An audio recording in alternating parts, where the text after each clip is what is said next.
Selamat petang, salam sejahtera. Terima kasih karena bersama dengan saya di Nazilin Unity Channel. Isu paling hangat di Malaysia hari ini melibatkan 3 perkara. Perkara pertama adalah kapal perang skandal RM9 billion yang tak siap-siap lagi. Sekarang edisi tuding menuding. Nanti aku nak cerita pasal ini. Kamu ikuti terus channel ini. Cerita yang kedua, isu paling hangat di Malaysia adalah berkaitan dengan PRU15 yang dijangka akan diadakan pada bulan hadapan. Aku nak beritahu kamu, ini pun aku nak ulas dalam konten yang akan datang. Jadi terus subscribe channel ini karena lepas ini aku nak ulas pula tentang pilihan raya PRU15 yang akan diadakan pada bulan hadapan.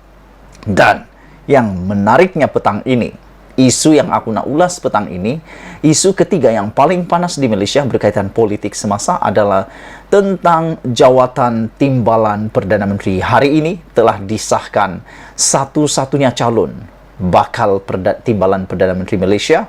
Siapa lagi kalau bukan Azmin Ali. Ramai orang cakap dulu mereka kata aku ni tak tahu apa-apalah, macam-macam lah.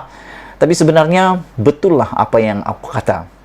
Azmin Ali bakal menjadi timbalan Perdana Menteri. Satu ketika dulu aku kata seperti itu. Tapi ramai orang kata tak dan tak. Aku kata itulah Malaysia ni. Kalau kabar angin, jangan kau tolak terus buang seperti itu saja. Kabar angin kalau di Malaysia selalunya akan jadi berita benar. Tapi berita benar selalunya akan diputar belit alam sehingga diputar-putar, berita benar akhirnya jadi berita tak benar pula. Itulah putar alamnya. Tapi berita kabar angin diputar-putar pun macam mana putar pun akhirnya akan menjadi pula berita yang menjadi berita benar.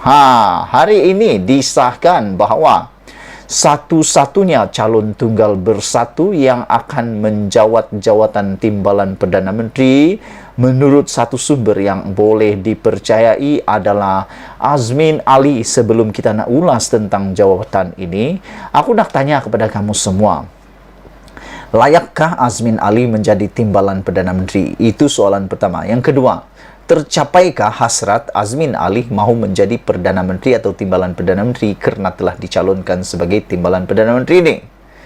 Kerana sebelum ini dalam parti PKR, beliau sebenarnya adalah timbalan Presiden PKR. Namun, telah mengkhianati PKR, telah melompat daripada PKR, menyertai Bersatu dan menarik sokongan daripada Pakatan Harapan melalui langkah Sheraton yang seperti kamu semua tahu telah menjahanamkan Malaysia sehingga ke hari ini.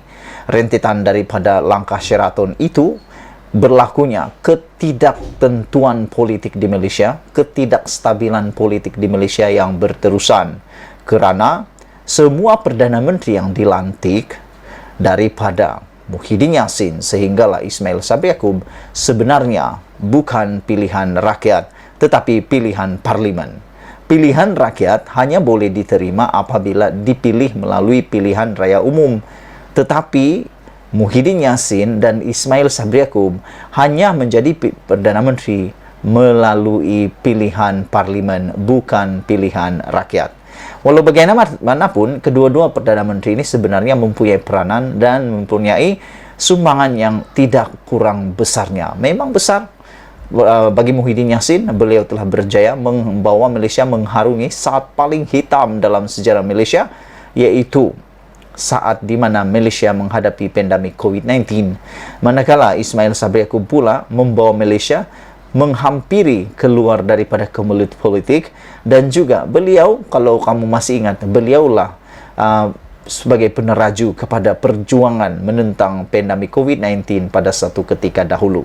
Tapi hari ini dikabarkan melalui satu sumber yang boleh dipercayai mengatakan bahawa Azmin Ali adalah calon tunggal Parti Bersatu untuk menjawat jawatan timbalan Perdana Menteri. Kemarin cerita yang hangat adalah apabila ada dikabarkan 2-3 orang daripada Parti Perikatan Nasional, Gabungan Perikatan Nasional, mengatakan mahu bercadang menarik sokongan daripada Ismail Sabri Yaakob gara-gara Ismail Sabri Yaakob tidak menunaikan janji, kononnya tidak menunaikan janji untuk melantik timbalan Perdana Menteri daripada Parti Bersatu. Itu yang pertama. Yang kedua, kerana keberanian Ismail Sabri Yaakob di saat-saat akhir ini menolak, membatalkan perjumpaan rasmi dengan delegasi Perikatan Nasional bagi membincangkan beberapa perkara yang amat runsing pada ketika ini, terutamanya tentang perjawatan timbalan Perdana Menteri. Dan akhirnya apa yang dijawab oleh Ismail Sabri Yaakob tidak pernah dijangka oleh Muhyiddin Yassin dan geng-geng Perikatan Nasional. Apa yang dikatakan oleh Ismail Sabri Yaakob cukup berani. Ismail Sabri Yaakob mengatakan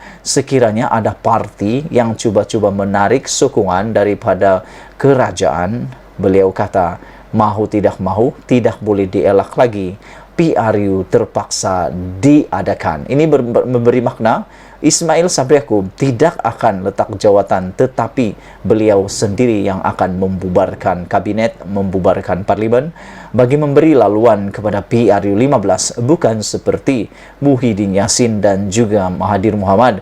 Apabila Tun Mahathir ketika beliau kehilangan sokongan daripada parlimen, beliau bukan membubarkan parlimen tetapi letak jawatan. Begitu juga dengan Muhyiddin Yassin. Muhyiddin Yassin sebenarnya mempunyai peluang untuk sama ada membubarkan parlimen atau sekadar letak jawatan, tetapi mungkin Muhyiddin Yassin menyadari kalau dia letak jawatan membubarkan parlimen pada waktu itu, peluang untuk Perikatan Nasional untuk menang PRU adalah tipis karena belum bersedia dan belum lagi diterima sepenuhnya oleh rakyat. Hari ini dikabarkan oleh sumber Azmin dicalonkan sebagai calon tunggal bersatu jawatan timbalan Perdana Menteri. Aku ingat Hamzah Zainuddin dan Azmin Ali, rupa-rupanya Azmin Ali pula yang menjadi calon tunggal. Bersatu yang menuntut jawatan timbalan Perdana Menteri dikatakan telah mencalonkan nama Menteri Perdagangan Antarabangsa dan Industri Mohamed Azmin Ali bagi jawatan itu. Menurut sumber dalaman parti itu, Azmin merupakan calon tunggal yang dikemukakan Presiden Bersatu Muhyiddin Yassin bagi mengisi jawatan berkenaan seperti mana perjanjian. Bagaimanapun sumber berkata, pemilihan Azmin bagi jawatan itu sukar untuk diterima Putrajaya. Bersatu telah menamakan Azmin sebagai calon timbalan Perdana Menteri seperti mana perjanjian dengan Perdana Menteri sebelum ini bagi jawatan berkenaan. Aku secara pribadi pun aku tak berminat sangat kalau Azmin Ali menjadi timbalan Perdana Menteri kerana Azmin Ali mempunyai rekod track yang agak mendukacitakan. Beliau telah pun mengkhianati Pakatan Harapan dalam langkah Sheraton. Hanya Azmin Ali calon tunggal yang dicadangkan Bersatu untuk jawatan itu. Saya difahamkan Presiden Muhyiddin Yassin telah memaklumkannya kepada Perdana Menteri Ismail Sabri Yaakob. Namun ia masih menemui jalan buntu apabila kita masih gagal bertemu Perdana Menteri, katanya kepada Malaysia Kini. Julai lalu, Perikatan Nasional PIN menzahirkan rasa kecewa terhadap tindakan Perdana Menteri yang dilihat tidak bersungguh memenuhi terma dan perjanjian dengan parti itu. Setiausaha Agungnya Hamzah Zainuddin pula berkata, sehubungan itu PN memutuskan untuk menghantar delegasi menemui Perdana Menteri bagi membincangkan pelaksanaan terma-terma perjanjian tersebut dalam masa yang terdekat. Antara terma yang dijanjikan dalam perjanjian PN dan Perdana Menteri ialah melantik timbalan Perdana Menteri dari Bersatu. Semalam, Perdana Menteri dilaporkan telah bertemu Hamzah dan Bandahari Perikatan Nasional Ahmad Samsuri Mukhtar. Dalam pada itu, sumber berkata, pemilihan Azmin sebagai calon timbalan Perdana Menteri sukar untuk diterima Ismail Sabri Yaakob. Difahamkan sukar untuk Ismail Sabri menerima Azmin Ali sebagai calon timbalan Perdana Menteri jika dia melantik Azmin, UMNO akan marah. Ahli dan pemimpin UMNO menolak Azmin. Jadi, kesannya cukup besar jika Perdana Menteri menerima nama Azmin, katanya lagi. Sekian dulu untuk kali ini. Jangan lupa tinggalkan komen Anda, tekan butang subscribe. Malaysia kita punya. Kita jaga sama-sama cintai Malaysiaku. Kita jumpa lagi. Bye-bye.